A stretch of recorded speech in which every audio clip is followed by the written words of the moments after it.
Hey guys, today I want to do a quick update for you guys. I have a lot of updates and videos that I want to make for you guys. I just uploaded a video, so I'm going to be talking about yesterday, but for you guys, but for me it's today. So yeah, you guys will see more of that in the next video. I'm just here to kind of update you guys on everything about Kimberly and Kimberly's preauricular sinus. I'll talk a little bit more about it, show you some pictures and videos and stuff like that. I have a full-on vlog on the day that we went to her specialist. Well, actually the 2 days, but not a full-on vlog on the first time that we went. More so yesterday's, which is today for me. We vlogged all day today, so I vlogged most of the day, and I will be having a video for you guys on that day that she went to the specialist. She got earwax removal, and we got more updates on what's gonna be happening regarding surgery with her preauricular sinus infection and possibly tubes in her ears. So I'm gonna go ahead and get started and share with you guys all these updates on Kimberly. So my mom is the first one. I don't know if anyone else in her family, like my grandma or any of my aunts, have it, or any of my cousins have it. I honestly don't know, but all I know is that my mom has 2 of these preauricular sinus. She has 2 in one ear. I have 1 in one ear. I believe it's in this ear, and Gracie doesn't have any, but I'm just gonna point it out because she's my daughter, and she doesn't have any. She wasn't born with any of them. And then Kimberly, she has 2. So 2, not 4, 2. So she has 2. She has 1 in each ear, and they're just right up above on her ear. And so we were born with these preauricular sinuses. They were not infected. They are pretty normal and natural. It's just something that happens, and yeah, basically we were born with these. And my mom, myself, we've never ever have had any issues with it, with any type of infection or anything. My mom, I'm not 100% sure how old is she. I am 30 years old, and I've never had an issue with it. Now Kimberly is 3 years old. After she turned 3 years old, she started having infections on one of the preauricular sinuses. So I did film some videos on that. I do have, I'm looking at my channel right now, but I do have 2 videos which I'll have links down below, which I talk about it. I show you guys the infected preauricular sinus. It's pretty bad. Like, it gets swollen, it gets pretty bad. First time that she got this infection, I remember it was probably around the same time as this year, so it was about a year ago. She got this infection on, I think, a weekend night. We basically thought it was a type of spider bite or just some type of infection, but never related to the little hole. And we thought it might have been bacteria that created in there, but never had any idea what a preauricular sinus was. Like, for some reason, we just never really knew. We were told when she was born, and I was like, oh yeah, I have those holes, and it's totally normal, and it's fine, but they still check there because I guess it has to do something with, like, hear loss when they're born with them. I don't know a lot of details about it, but basically we were like, okay, whatever, I have them, my mom has them, and we're totally fine, so she's gonna be fine. That first time that she got the infection, we had no idea whatsoever what it was. I kind of researched what I could do with it, or what it could possibly be. Pretty much it just said put some warm compress with warm water with salt, and that's exactly what we did. And it got a little bit better, but I still took her into the doctor the next following day because it was on a Sunday night, and I took her to the doctor on a Monday. And basically they prescribed her antibiotics. They knew exactly what it was, and they said that if it happened other times, that she will be referred to a specialist. So we were like, okay. So she got cleared from that after the antibiotics, and then, like, the next month she got it again. The next time she got it, we did go back to the doctor again. She got antibiotics, and they said the next time it comes up, if it does, you're going to a specialist. And I was like, okay. I didn't think it was going to happen again. It was scary. It was kind of confusing still. But you know, we kind of had we were kind of getting an idea of what was going on and what was happening, and it didn't feel right, you know. But at the same time, we just kind of went along with what the doctor said, and we didn't do a lot of like deep in research regarding it. After that second time, the third time that we went back, it was like 3 months consecutive, I think that's how you say it. So 1 month she got it, she got clear, and then the next month she got it again, and then the next month she got it again. So those 3 times that she got it, one time after another, you know, I told you guys everything that the doctor said. So the third time that we went back, the doctor said, we are referring you to a specialist. So they said they will be able to figure out if she needs surgery or what's going to happen, because it's been too many times that she's gotten this infection so soon. So I was like, okay. So they did a referral. We didn't get that referral till like 2 or 3 months after. We never got the infection again. Like, she never got the infection again. So we didn't really put much mind into it. We kind of thought, oh, it's healed. It's not going to happen anymore. She's going to be fine. After we got the referral, for some reason, the place they referred us to, we weren't able to contact them at all. Like, we weren't able to go in, make an appointment, nothing. Like, I don't know what happened. We never went to the place, but we just weren't able to make an appointment. So I tried many times, many days, on different days, and it was just not happening. And I was just like, oh, she's gonna be fine. She hasn't had an infection anymore. I honestly feel horrible because of thinking that way, because I should have been on top of it. But at the same time, I was just like, she's fine.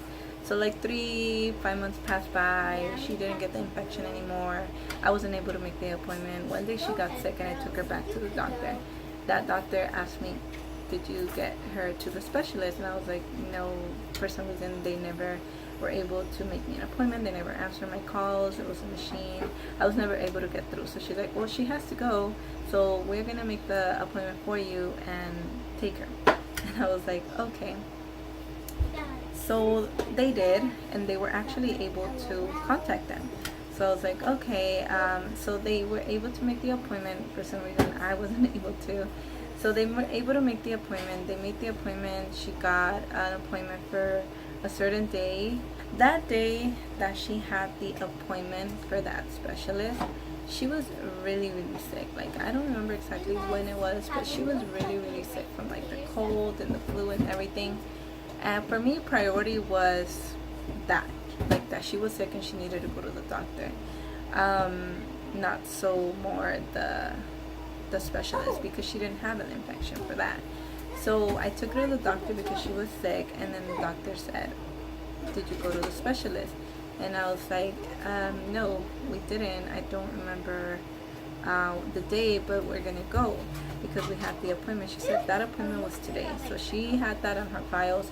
That appointment was that same day that we went to the doctor. So she got upset. I was upset at myself, trust me. There was just a lot going on, and that just didn't happen. So I was like, oh no. So she's like, okay, we're gonna do a new referral and you need to take her. And I was just in my head, I was kind of like avoiding it, I guess, or just not accepting the idea that she needed to see a specialist for this, because it had already been like 5-6 months since she had had an infection and she didn't get it anymore. So for me, she was fine. She was gonna be fine. But for some reason, now I understand, and the doctors knew that she needed to see a specialist because this was a reoccurring thing, and it would come back and it was gonna happen again. So sure enough, she got the referral. She got the infection again. She went to the doctor again, and she got antibiotics for it. They checked on the referral. It was still processing, and then you know, that just wasn't, we were still waiting on it. So we got the referral done. We were processing it. She got infection. She got antibiotics. She got cleared for that. And then the next time that she gets an infection, that's a week before that we got the referral for the specialist.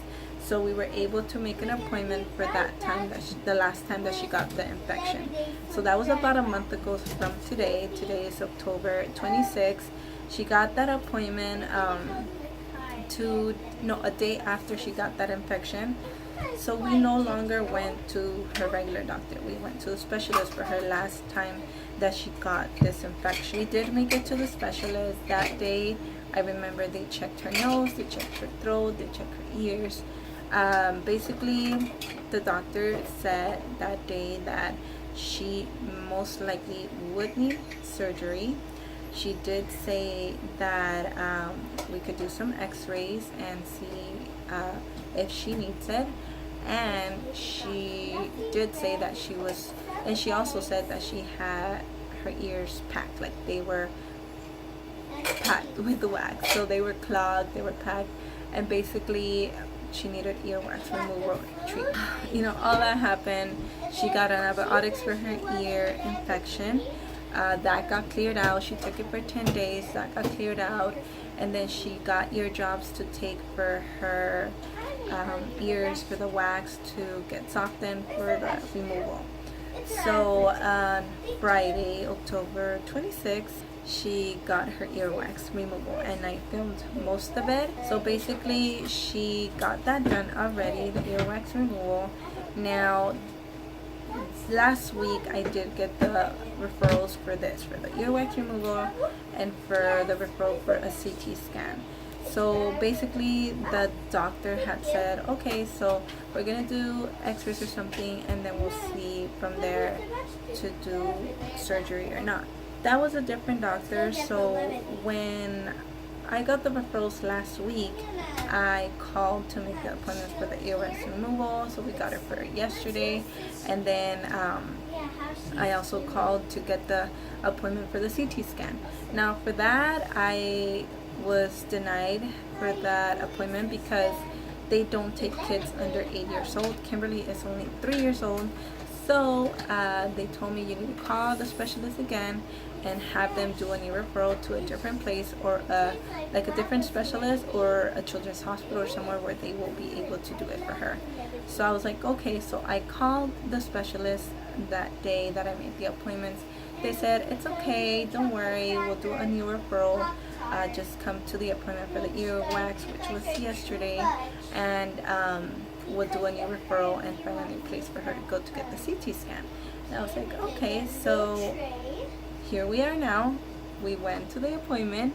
She got her earwax removed. And basically, the doctor that does the surgery is the one that saw us on the day of her earwax removal.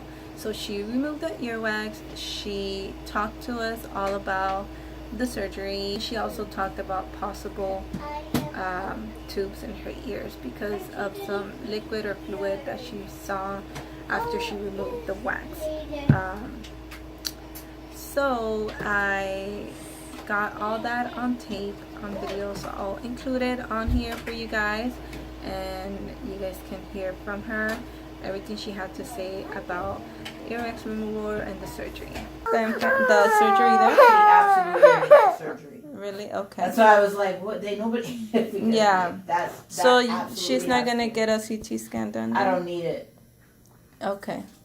I would need it if I wasn't sure. Right. But, or sometimes we get it because I want to see how big it is. Right. But it doesn't matter. I still have to follow it. Right. I literally have to follow the track. Okay. So it doesn't matter how big it is for me. Right. For her, it won't make a difference. It's just a matter of how difficult the surgery is. So just because of how many times she's had the infection, you know she needs the surgery. Yeah. Once would have been enough. Right. 5 times is concerning. Okay. Because that makes the recurrence rate much higher. Right. Because the more infected it gets, the more it breaks out of its shell. And so then it gets harder and harder to remove it in its entirety. Oh, okay. So we want to move and get that done before it gets worse. And how's that procedure? Do you know? Or Oh, yeah. I'm the one that does it. Oh, really? So Oh, okay. you just, here, let me show you. And how's the process? Like, she can go back home that day? Oh, or? yeah. Okay. Okay, so you're seeing this. My scars look better than this because I don't know what they were thinking. But the gist of it is... So she's going to definitely have that. You make this kind of incision because you have to remove where it drains and follow that. Okay. Sometimes that goes all the way down and wraps around the nerve. Okay. But it has to go. Okay. Well, you don't have to, but if you don't, this is going to become like it'll do stuff like this. It'll get really bad. Yeah. Or it'll get this big. Oh like, no! We want to avoid that. So that's why you don't get it out while it's here. This is the best picture. Okay. So it looks like that, and then I follow this however long it goes down. Okay. And the smaller it is, the and less basically you infections, close the easier. hole. And I close the hole. Okay. So there'll be a little line. And how's there. the recovery from that for them? They usually do great. They feel like they got scratched. Okay.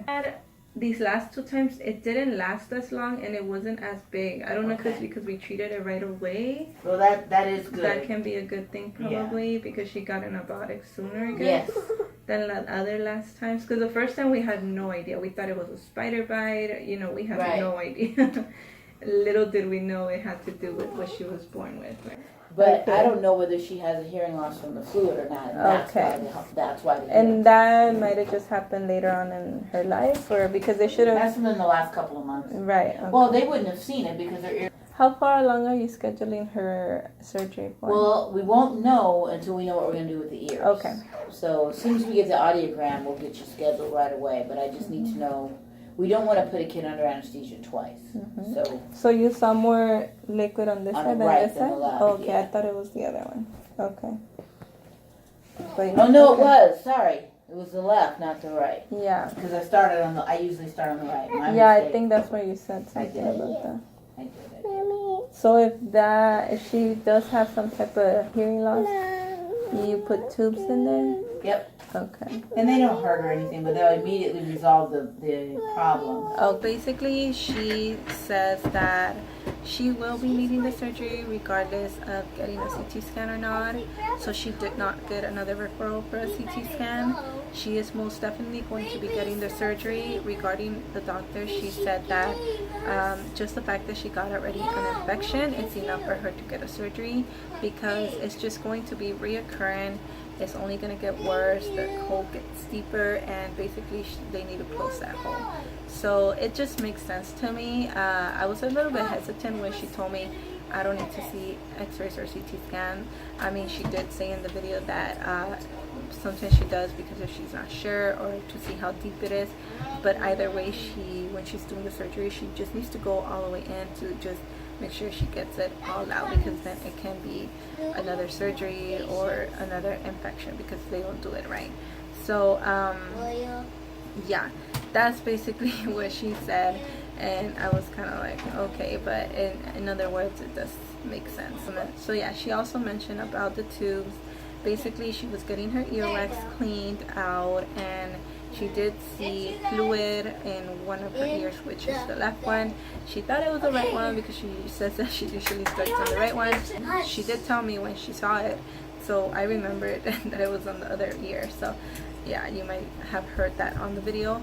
So yeah, basically she said that she needs to get a hearing test done first before she does the surgery, because she wouldn't want to get her done 2 surgeries because of having the hearing loss if she does have to get tubes in, and then the fact that she needs to get her preauricular sinus surgery. So she said that in about a week we should get, I don't know, a referral or a call for an appointment to get her hearing test.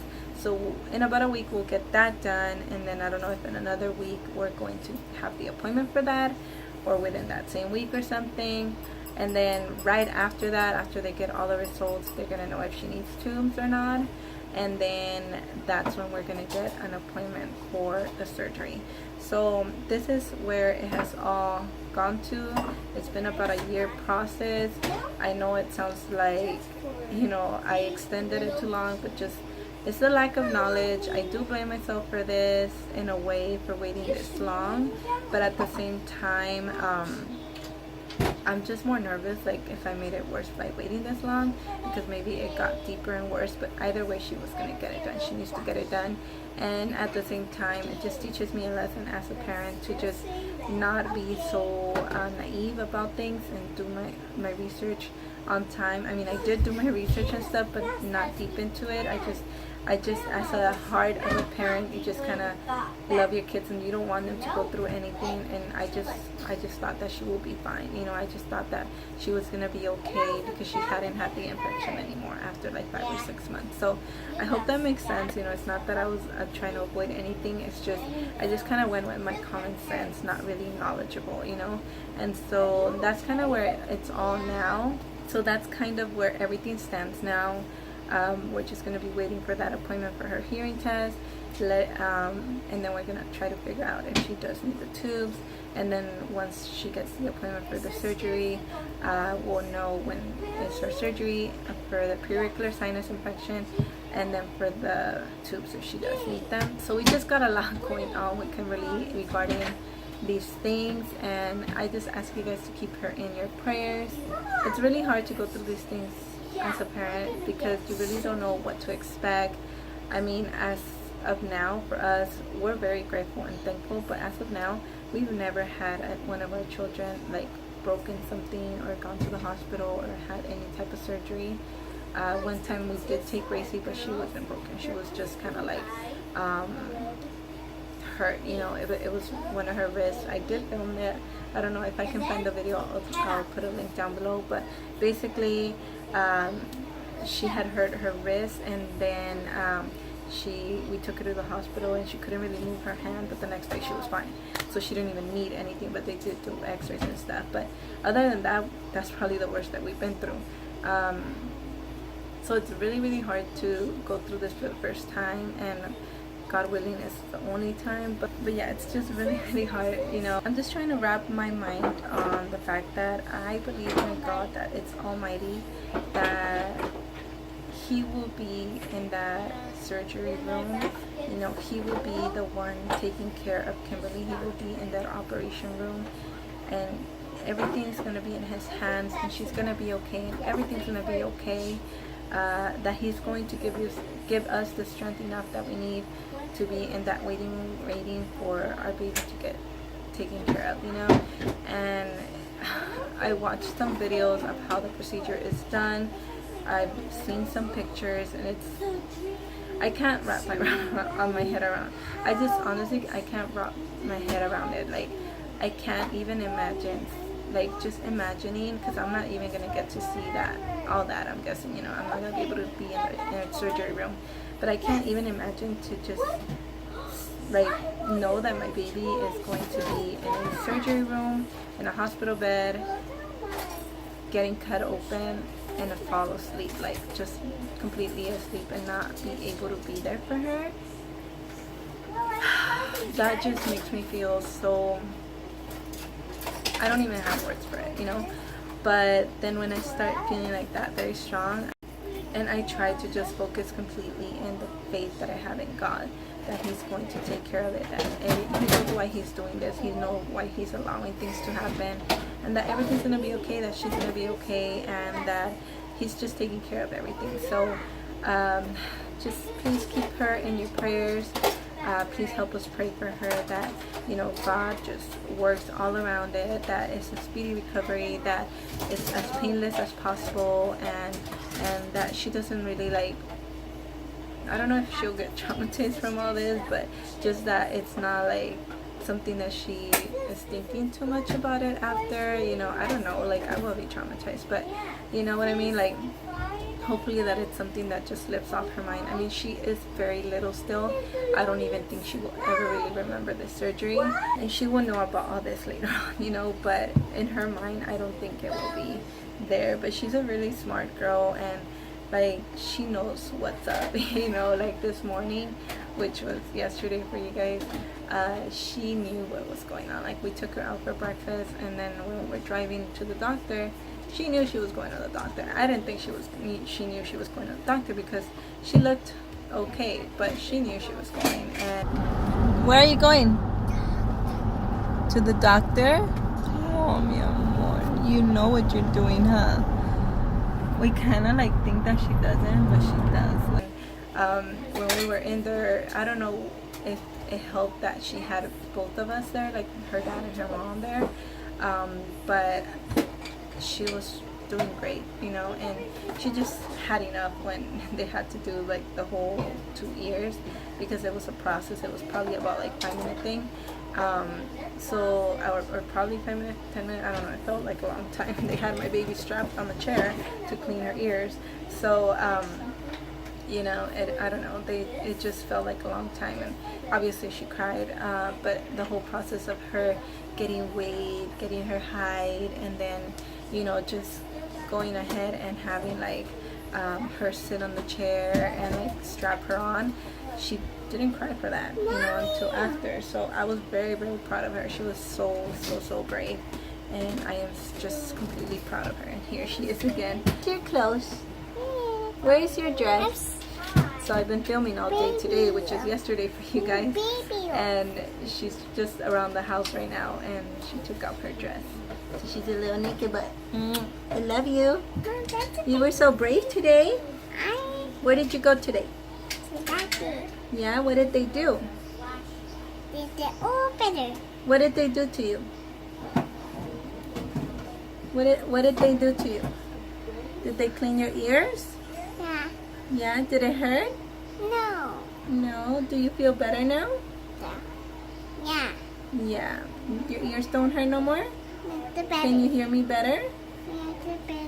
They're better. She says they're better. So Squeeze. here she is. She's doing a lot better in regarding to the infection, because she doesn't have an infection right now. But basically the ear that I'm talking to you guys about is this one. Hold on. Can you turn your head for a little bit? Turn your head like this. So the ear that I'm talking to you guys about is this one, and you can see it very clear on her. So it's this ear, and you guys can see the little hole there. So this is the one she's going to be getting surgery. So in this ear she has never had an infection, and here is the other one. You guys can see it there.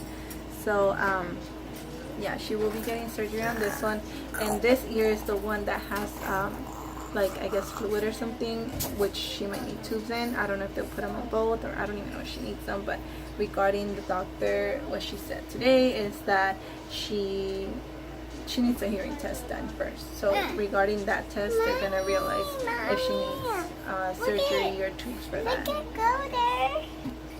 So yeah, guys, that's pretty much an update for everything regarding Kimberly and Kimberly's preauricular sinus. I know I kind of left everything hanging about 9 months ago since one of her infections. I have the links down below on those videos, and you guys can check them out. But yeah, she has had other infections aside from those that I uploaded about. And basically, this is where we stand. This is how everything's going. This is the process of everything.